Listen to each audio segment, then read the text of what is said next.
여러분 안녕하세요. 예언과 세계 에피소드를 다시 시작하겠습니다. 올해 벌써 7월이 시작되었는데요. 굉장한 무더위에 제가 밭에서 하는 일들과 또 여러 교회 일들을 병행하는 데 있어서 언제나 예언과 세계의 새로운 에피소드를 올려야 된다라는 마음의 부담은 갖고 있으면서도 제대로 실행을 하지 못했습니다. 그래서 오늘 금요일이지 않습니까? 안식일을 준비하는 날인데 용인으로 출발하기에 앞서 8번째 에피소드를 급히 좀 준비를 해서 자리에 지금 앉았습니다. 오늘 제가 여러분들에게 드리고자 하는 말씀은 8번째의 제목이 파괴적인 시대의 도래라고 하는 제목입니다. 여러분, 우리가 지금 마지막 세상에 전하는 이 경고의 기별은 바로 계시록 18장에 등장한 힘있는 천사의 외치는 기별임을 우리는 알고 있습니다. 무너졌도다, 무너졌도다, 큰 성 바벨론이여. 귀신의 처소와 각종 더러운 영에 모이는 곳이 되었고 땅의 왕들과 상고들이 그 치부하기 위하여 모여든 거대한 큰 성 바벨론의 무너짐을 경고하는 것임을 우리가 알고 있습니다. 이 내용을 우리가 언제나 접할 때마다 우리가 성경에서 얻는 교훈은 바로 이 성경에서 최초로 바벨론이라고 하는 거대한 인간의 집단체, 바로 창세기 11장에서 만날 수 있는 그림입니다. 여러분, 창세기 11장을 보시면 니므롯이라고 하는 걸출한 인물이 당시에 노아 방주 이후에 새로운 이제 거주지를 찾기 위하여 이동하는 가운데 그들이 신할 평지를 만나서 그곳에서 거대한 작업이 시작되는 내용을 창세기 11장에 기록하고 있는데, 그 내용을 일부 잠깐 소개를 드리면 이렇습니다. 11장 1절부터 5절까지의 말씀을 보면 온 땅에 구음이 하나요 언어가 하나였더라. 이에 그들이 동방으로 옮기다가 신할 평지를 만나 거기 거하고 서로 말하되 자 벽돌을 만들어 견고히 굽자 하고, 이에 벽돌로 돌을 대신하며 역청으로 진흙을 대신하고 또 말하되 자 성과 대를 쌓아 대 꼭대기를 하늘에 닿게 하여 우리 이름을 내고 온 지면에 흩어짐을 면하자 하였더니 여호와께서 인생들의 쌓는 성과 대를 보시려고 강림하셨더라. 여러분, 홍수에서 나온 백성들이 그들을 위한 집단의 거주지를 찾는 가운데 그들이 신할 평지에서 함께, 여기 표현을 보면 자 이구동성으로 우리가 여기에 우리의 거할 집과 터전을 마련하자. 인간의 욕망입니다. 하나님의 뜻을 따라 살아야 함에도 불구하고, 여호와의 분명한 명령이 있음에도 불구하고 다시 자신들의 욕망을 따라 살고 싶어하는 집단적인 이기적인 욕망이 자라는 말로 표현되어 있습니다. 3절에 보면 자 우리가 여기에 집을 짓자. 그러면서 여러분, 집 짓는 기술이 점점 늘어나는데, 거기 보면 벽돌로 돌을 대신하며 역청으로 진흙을 대신하며 견고한 건축물을 짓는 데서 기술이 계속 발전되는 것을 나타냅니다. 이 기술의 발전은 결국 또 한 번의 4절에 보고 자 집단적 욕망이 이제 무엇으로 초출되느냐, 성과 대를 쌓아 대 꼭대기를 하늘에 닿게, 하나님을 말씀을 이제 대적하는 자리에까지, 파괴적인 상태에까지 변화되는, 바로 그때 하나님이 친히 이 바벨 탑을 무너뜨리는 내용의 얘기를 우리가 생각해 보기를 바랍니다. 여러분, 최근에 우리는 제가 여기 보이는 이 지도를 통해서 마지막 때에 다니엘 11장 41절부터 이후에 진행되는 모든 예언들이 이 지역에 나오는 영화로운 땅, 애굽, 리비아, 구스를 통한 세상의 변화를 하나님이 설명하고 있는 것을 보았습니다. 이 지역을 따라 지금 우리는 러시아, 우크라이나 전쟁, 그리고 이스라엘과 하마스의 전쟁, 그리고 후티 반군과의 전쟁, 이 모든 것들이 하나님이 예언한 이 지정학적 여건하에서 발생한 일인데, 최근에 이 이스라엘이 이제 이란을 치면서, 그리고 드디어 미국이 이란을 폭격하는, 미국이 이제는 파괴적인 정치 행태를 실질적으로 보이는 사건이라고 우리는 생각할 수가 있습니다.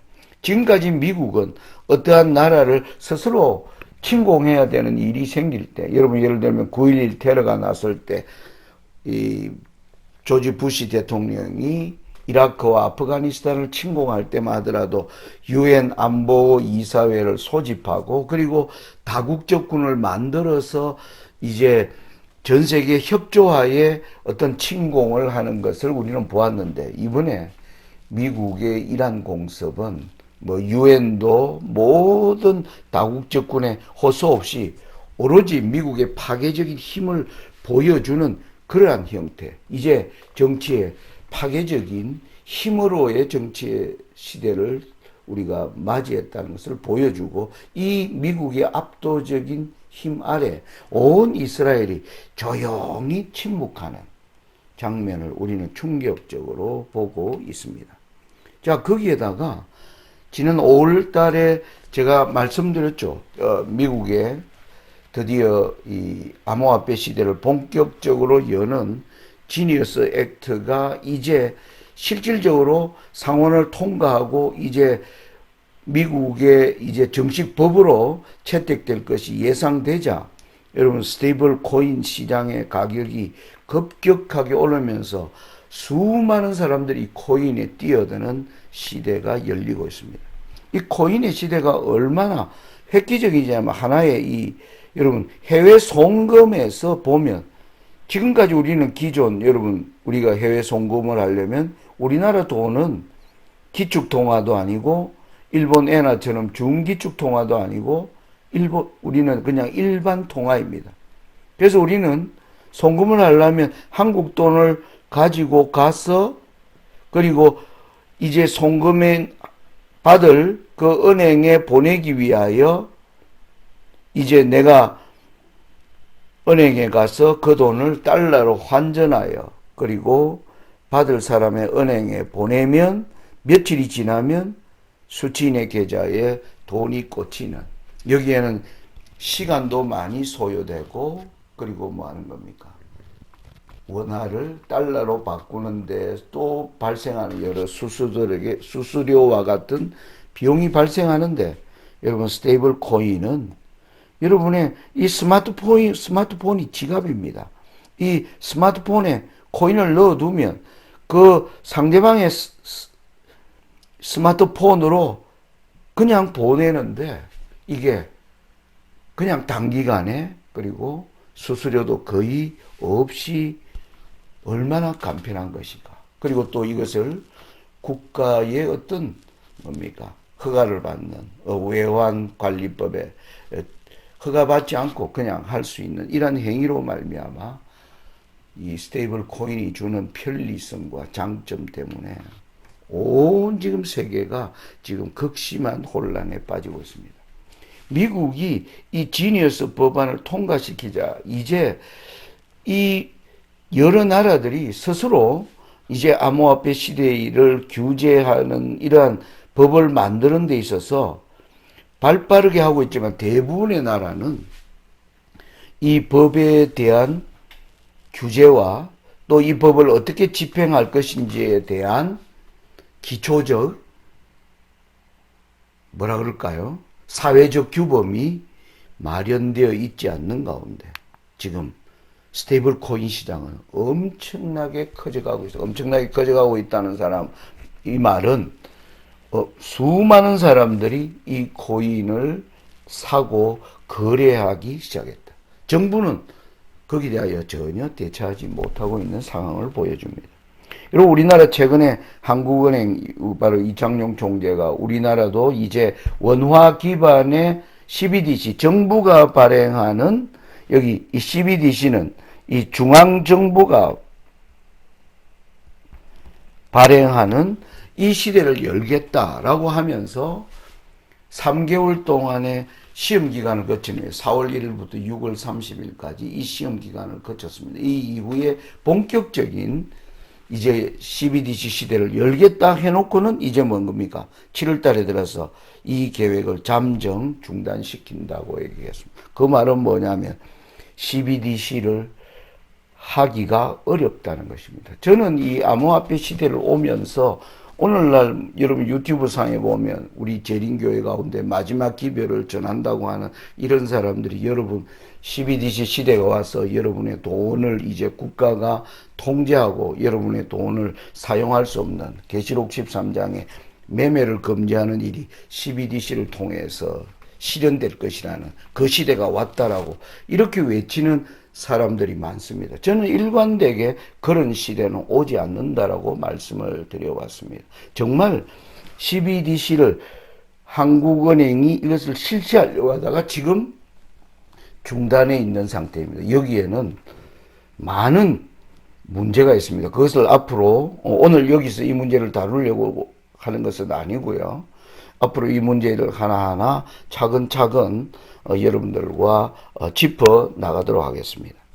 자, 지금 전 세계를 휩쓰는 것은 중앙정부가 발행하는 게 아니라 그냥 민간인들이 발행하는 이 달러 기반의 스테이블 코인이 엄청나게 확장되고 있습니다. 여러분, 달러 기반의 민간인이 발행한다는 것은 정부의 통제가 없다는 것입니다. 여기에 지금 한국은행에 고민이 있습니다. 이런 것들이 계속 확산되면 이제 정부가 우리의 통화를 관리할 수 없는 무능력한 상태에 빠지는데 그렇다고 정부가 발행하면 사람들이 이 CBDC를 사용하지 않을 가능성이 너무나 많기 때문에 지금 이창용 총재의 고민이 여기에 있는 것입니다. 여러분 이것은 우리에게 어떤 시대적 의미를 의미하는가 좀 말씀을 드리면 이렇습니다. 여러분 우리는 30년 전에 개인 인터넷 시대가 열렸습니다. 이것은 엄청난 기술이었습니다. www. 원하는 곳에 주소를 치면 세계 어디든지 뭐 하는 겁니까? 그곳에 접속할 수 있는 시대. 엄청난 인터넷 기술이 발전되는 이 모든 것을 미국이 주도한 것을 우리는 알고 있습니다. 여러분 그러면서 2010년에 드디어 스마트폰이 등장하면서 폰 안에서 모든 사회적 우리가 생활을 추구하는데 필요되는 모든 기술들이 하나의 기기 안에 이제 등장하는 시대를 우리가 본 겁니다. 이제 여기서 2025년에 아주 새로운 신기술, 암호화폐 시대가 온 것입니다. 이것은 저는 뭐라고 얘기하면 결국 기술과 욕망이 결합하는 결과는 뭐냐면 인간의 삶을 파괴시키는 것입니다. 인터넷과 스마트폰은 우리의 삶을 파괴시키는 지경에까지 가지 않았습니다. 이것은 뭐냐면 우리의 타락된 욕망을 부추기는 쉽게 말하면 펌퍼지라는 그러한 도구였다고 한다면 이제 인간이 그 욕망을 따라 이제 끝까지 달려온 결과가 이제 어떠한 최후를 맞게 되는가 하는 것을 보는 시대에 우리가 들어가 있다는 것입니다. 여러분 AI와 암호화폐가 주는 이 황폐함이 뭔가? 여러분 인간은 욕망합니다. 무슨 욕망입니까? 행복하게 살고자 하는 욕망입니다. 그런데 그것이 하나님께 기반되어 있지 않습니다. 그래서 이 욕망을 실현해 줄 기술을 계속 추구하면 가는데 우리는 지금 바로 이 기술이 우리의 모든 삶의 영역을 파괴시키는 시대에 우리는 본격적으로 들어가는 겁니다. 그런데 국가가 이것을 막을 수가 없는 것입니다. 정부는 있는데 정부의 무기력함을 드러내는 드디어 무정부적 혼란의 시대가 이제 본격적으로 도래되는 시대인 것입니다. 여러분, 우리는 사단이 하나님을 왜 오래전에 떠나면서 그는 왜 하나님의 정부를 대적하는 자가 되었는가? 여러분, 그게 뭡니까? 사단이 자신 천사들을 향하여 던진 메시지가 뭘까요? 우리와 같이 능력과 지혜가 뛰어난 존재가 하나님을 의지하지 않고 우리의 생각과 우리의 능력을 따라 우리가 새로운 세상을 만들 수 있다라고 하는 그러한 사상에 동조하여 하늘천사 3분의 1이 바로 참여한 것입니다. 여러분, 그 결과가 뭡니까? 이제 억제되지 않는 파괴의 늪에 여러분, 여긴 빠져나올 길이 없습니다. 국가와 개인만이 남아있는 바로 이러한 시대에 온 세상 사람들이 사단이 만들어 놓은 이 플랫폼 가운데서 모두가 죽어가는 시대에 하나님의 백성들은 어떠한 우리는 삶의 태도를 가져야 되는가 하는 중요한 때에 저희들이 살고 있는 것입니다. 여러분, 이 미국의 이 지니어스 법을 제가 보면서 제가 오래전 이 선지자왕 606페이지에 보면 마지막 이 아수에로 시대의 이스라엘 백성을 죽이기 위한 하만이 내리는 이런 법령은 오늘날 미국에서 일어날 일요일 법령과 비슷한 것인데 그 일에 있어서 이렇게 얘기합니다. 사탄은 대중의 습관과 관례를 받아들이기를 거절하는 소수의 무리에 대하여 분노할 것이다. 이들에게 모욕을 덮어씌우려고 부와 재능과 교육이 연합할 것이다. 여러분, 이 부와 재능과 교육이 엘렌 G. 화이트의 쓴 영어 원문을 보면 wealth, genius, 여기에 genius가 등장합니다. education. 여러분, 이게 무슨 뜻일까요? 드디어 이 천재적 발상입니다. 욕망을 가진 자들 입장에서는 지금 종이 앞의 시대가 드디어 무너지는 시대에 새로운 디지털 화폐 시대를 여는 천재적 기술들이 등장하자 이제 여기에 무수한 돈을 가진 자들이 지금 뭐 하는 겁니까? 연합하는 시대가 지금 도래한 것입니다. 이 일들이 연합하기 시작하면 이제 모든 사람들이 암호화폐를 쓰도록 하기 위하여 뭐 하는 일이 필요합니까? 교육하는 일이 필요합니다. 이것이 연합될 때 세상의 습관과 관례를 따라 살지 않는 하나님의 백성을 향한 큰 시련의 때가 오고 있다. 저는